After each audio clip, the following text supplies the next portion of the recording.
तहज्जुद के लिए मीठी मीठी नींद तोड़कर नरम नरम बिस्तर छोड़कर उठना और फिर रब के हुजूर खड़े होना, वल्लाह उसे कहते हैं कुर्बानी, उसे कहते हैं कुछ पाने की तरफ। आधी रात में उठकर आप अपने रब से सवाल करो और वो खाली लौटा दे।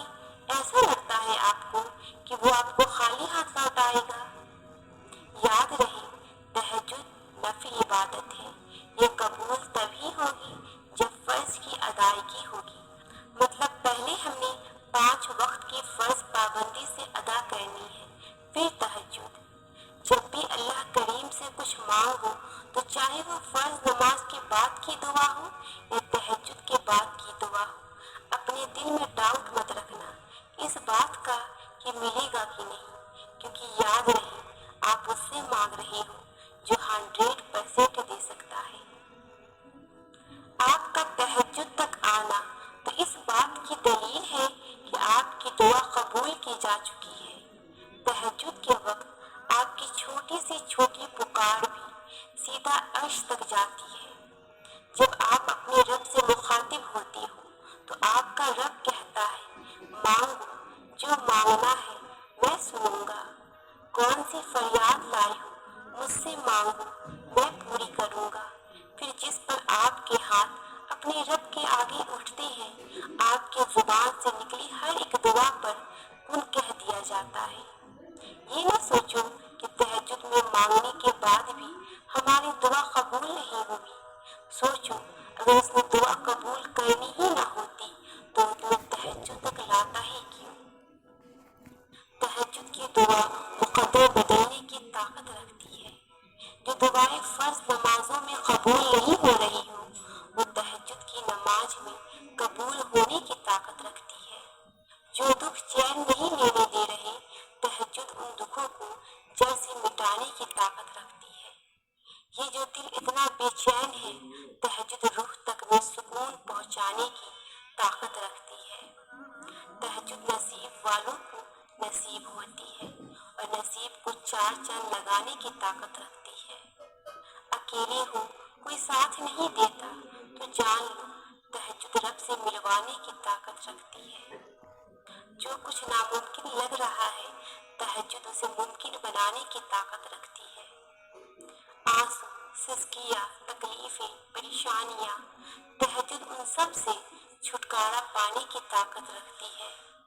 कोई रास्ता नजर नहीं आ रहा तो परेशान ना हो, तहज्जुद मुआवजे करने की ताकत रखती है। अल्लाह कहता है, कोई मांगने वाला जो मांगे मुझसे और मैं अता करूं, तो जान लो, तहज्जुद रब से कुन कहलवाने की ताकत रखती है। हो ही नहीं सकता कि आप अपनी नींद कुर्बान करके तहज्जुद तक जाए और खाली लौटा दिए जाए। हो ही नहीं सकता कि आप तहज्जुद के वक्त अल्लाह को पुकारें और वो आपकी पुकार अनसुनी कर दे। हो ही नहीं सकता कि आप तहज्जुद के वक्त अल्लाह से कुछ मांगे और वो आपको अता न करे। हो ही नहीं सकता आप अल्लाह से अपने गमों से निजात मांगे और वो तुम्हें गमों से रिहा न करे। हो ही नहीं सकता तुम अल्लाह से माफी मांगो और वो तुम्हारे गुनाहों को माफ न करे। हो ही नहीं सकता तुम उसके आगे आंसू बहाओ और वो तुम्हारे आंसू की लाज न रखे। तहज्जुद का वक्त वो वक्त होता है जब लाखों लोग सो रहे होते हैं और मखसूस लोग अपने रब को मनाने आ जाते हैं, क्योंकि अल्लाह खुद उन्हें अपनी तरफ मुतवज्जा करता है।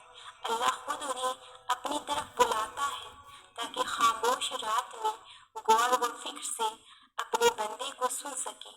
जब कोई रास्ता नजर नहीं आ रहा हो और अल्लाह आपको तहज्जुद की राह दिखा दे, तो जान लो, वो तुम्हें बेहतरीन से नवाजना चाह रहा है। वो हर एक रास्ता बंद कर देता है और सिर्फ एक राह, तहज्जुद की राह खोल देता है ताकि आप उससे हम कलाम हो सके, ताकि वो खामोशी में आपको सुन सके। आपका तहज्जुद तक आना ही इस बात का सबूत है कि अल्लाह को आपसे और आपको अल्लाह से मोहब्बत है। आप उसे सुनाना चाहते हो और वो आपको सुनना चाहता है। आप उससे मांगना चाहते हो और वो आपको नवाजना चाहता है। तहज्जुद लाडली इबादत है और अल्लाह के लाडलों को नसीब होती है। तहज्जुद कभी भी थकने नहीं देती, न आपको और न ही आपकी दुआओं को।